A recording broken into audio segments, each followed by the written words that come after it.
क्या आप भी साइंस के 7वीं कक्षा के कंप्लीट साइंस जो है चैप्टर वाइज एमसीक्यू क्वेश्चन देखना चाहते हैं? तो उसके लिए लेकर के आए हैं। इसमें देख सकते हैं जिसमें कि ये क्लास 7th का जो है साइंस का है, जिसमें चैप्टर 1 है, चैप्टर 2, इस तरीके से जो है टोटल 18 चैप्टर है और इन 18 चैप्टर को कंप्लीट जो है कवर करने वाले हैं। एक वीडियो में एक चैप्टर को जो है कवर करने वाले हैं और इस तरीके से जो है कंप्लीट जो 7वीं कक्षा के साइंस जो है इसको कवर करने वाले हैं। तो चलिए आगे क्वेश्चन यहाँ से है और क्वेश्चन आपको बताते हैं। क्वेश्चन है यहाँ पे, पहला चैप्टर का नाम है पौधों में पोषण। तो 7वीं कक्षा के पहला चैप्टर का नाम है पौधों में पोषण और इनमें फर्स्ट क्वेश्चन है, निम्न में से परजीवी पादप कौन सा है? ये 4 ऑप्शन जो है, इनमें से कौन परजीवी है ये बताना है। तो इनमें अमरबेल जो होता है ये परजीवी होता है, इसीलिए ऑप्शन नंबर 2 इसका सही आंसर हो जाएगा। अगला क्वेश्चन है, पौधे की पत्तियों में पाए जाने वाला हरा वर्णक क्या कहलाता है? तो पौधे की पत्तियों में पाए जाने वाला हरा वर्णक जो है ये क्लोरोफिल कहलाता है। क्लोरोफिल, जिसे हिंदी में हरित लवक भी कहा जाता है। अगला क्वेश्चन यहाँ कहा जा रहा है, पौधे प्रकाश संश्लेषण प्रक्रम में क्या उपयोग करते हैं? तो पौधे जो है प्रकाश संश्लेषण के प्रक्रम में जो उपयोग करते हैं वो करते हैं प्रकाश ऊर्जा को भी उपयोग करते हैं, कार्बन डाइऑक्साइड यानी CO2 को उपयोग करते हैं, क्लोरोफिल और जल, ये चारों चीजों को जो है उपयोग करते हैं, फिर प्रकाश संश्लेषण की क्रिया पूर्ण करते हैं। तो ऑप्शन नंबर 4 हो जाएगा इनमें सभी। अगला क्वेश्चन है, भोजन के घटक कौन कौन से हैं? तो भोजन के घटक की बात करें तो यहाँ पर कार्बोहाइड्रेट भी भोजन के घटक है, वसा प्रोटीन भी घटक है भोजन के, विटामिन और खनिज भी भोजन के घटक है। तो ऑप्शन नंबर 4 इसका होगा सही, इनमें सभी। अगला क्वेश्चन कहा जा रहा है यहाँ पे, राइबोजियम यानी जो है राइजोबियम निम्न में से किन किन पादप की जड़ों में रहता है? तो राइजोबियम निम्न में से किन किन पादप की जड़ों में रहता है ये पूछ रहा है। तो इसका सही आंसर हो जाएगा 4 नंबर, यानी चना, मटर, मूंग, ये सभी में रहता है। ऑप्शन नंबर 4 इसका सही आंसर हो जाएगा। अगला क्वेश्चन कहा जा रहा है, पौधे अपना भोजन किस द्वारा बनाते हैं? यानी किसके द्वारा बनाता है ये पूछ रहा है। तो पौधे जो अपना भोजन जो बनाते हैं ये बनाते हैं पत्तियों के द्वारा। पत्तियों के द्वारा पौधे अपना भोजन तैयार करते हैं। ऑप्शन नंबर 1 इसका सही आंसर हो जाएगा। अगला क्वेश्चन है, सजीवों के शरीर की सूक्ष्म इकाइयों को क्या कहते हैं? तो सजीवों के शरीर की सूक्ष्म इकाइयों को जो है कोशिका कहा जाता है। ऑप्शन नंबर 2 में है कोशिका, जिसे इंग्लिश में सेल कहा जाता है। आगे क्वेश्चन है, पौधे को किसकी मुख्य आवश्यकता होती है? पौधे जो होता है उसको मुख्य रूप से नाइट्रोजन भी चाहिए, पोटेशियम और फास्फोरस, ये सभी चाहिए मुख्य रूप से। ऑप्शन नंबर 4 होगा इनमें सभी। अगला क्वेश्चन है, भोजन की आदतों के आधार पर पोषण विधि कितने प्रकार की होती है? तो भोजन की आदतों के आधार पर पोषण की जो विधि होती है ये 2 प्रकार से होती है। अगला क्वेश्चन है, यहाँ पे देख सकते हैं क्वेश्चन कहा जा रहा है कि पोषण किसे कहते हैं? तो पोषण की बात करें तो भोजन ग्रहण करना तथा उसके उपयोग होने की विधि जो होता है इसी को पोषण कहा जाता है। ऑप्शन नंबर 2 इसका सही आंसर हो जाएगा। अगला क्वेश्चन है यहाँ पे, कार्बोहाइड्रेट्स में क्या नहीं पाया जाता है? तो कार्बोहाइड्रेट में बात करें तो कार्बन, हाइड्रोजन, ऑक्सीजन, नाइट्रोजन, इन चारों में से जो होता है कार्बोहाइड्रेट में नाइट्रोजन नहीं पाया जाता है। तो नाइट्रोजन ऑप्शन नंबर 4 में है, इसका सही आंसर हो जाएगा। आगे क्वेश्चन है यहाँ पे, पोषक पदार्थ हमारे लिए क्यों आवश्यक है? तो पोषक पदार्थ जो होता है ये हमारे लिए आवश्यक है क्योंकि शारीरिक संरचना के लिए, वृद्धि एवं ऊर्जा प्रदान करने के लिए, क्षतिग्रस्त भागों को रख रखाव के लिए, ये सभी के लिए जो हमें पोषक पदार्थ आवश्यक है। ऑप्शन नंबर 4 होगा इनमें सभी। अगला क्वेश्चन है, सभी जीवों के लिए भोजन आवश्यक है, तो भोजन से हमें क्या मिलता है?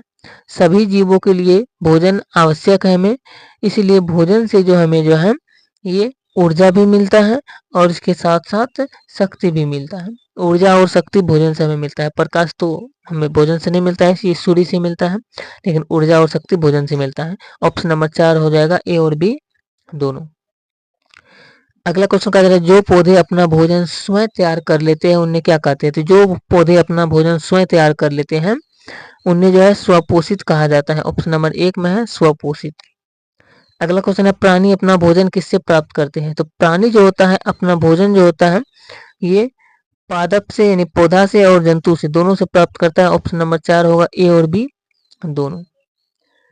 आगे क्वेश्चन है, उन जीव जंतु को क्या कहते हैं? जो पादप द्वारा संश्लेषित भोजन ग्रहण करते हैं। पौधे के द्वारा संश्लेषित भोजन ग्रहण करते हैं उनको क्या कहते हैं ये बताना है।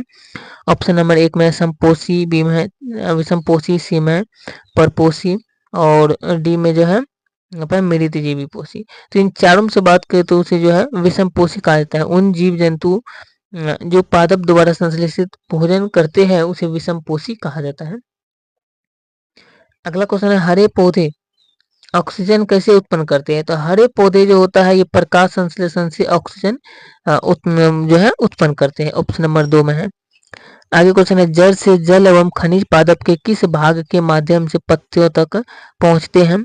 तो ये पहुंचते हैं तना के द्वारा। ऑप्शन नंबर 3 में है, तना इसका सही आंसर हो जाएगा।